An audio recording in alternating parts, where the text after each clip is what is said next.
হ্যাঁ, অস্ত্র ধরেন। এই এখন দাঁড়ানো অবস্থা ফায়ার করতেছে। গুলি লোড করবে বাউন্ডারির থেকে। এখানে বাউন্ডারি বাধা থাকবে, গুলির পোস্ট থাকবে এখানে। এখান থেকে গুলি নেবে এবং ইয়াতে মুখ দিনে ভৈরা ফায়ার করবে। বুঝতে পেরেছ?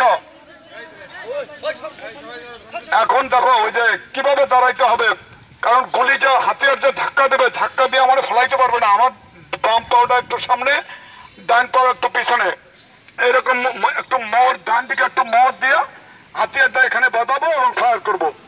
আমার কথা বোঝা গেছে?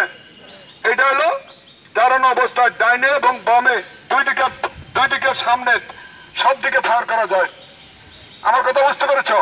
যেমন আটু করা অবস্থায় ডাইনে বামে সব জায়গায় দেখে ফায়ার করা গেল, এটাও ডাইনে বামে সামনে দেখে শত্রুর গুলি থেকে নিজেকে রক্ষা করতে হবে এবং শত্রুকে ধ্বংস করতে হবে।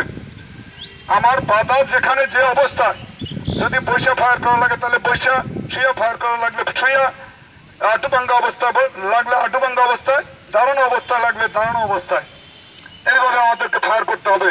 এটা তোমাদের অত্যন্ত গুরুত্বপূর্ণ একটা জিনিস, যার জন্য আমরা তোমাদেরকে এটা তোমাদের দ্বারা অনুশীলন করাইতে গেলে অনেক সময়ের প্রয়োজন। বিধায় আমরা এখানে ডেমো দিয়ে তোমাদেরকে দেখাচ্ছি।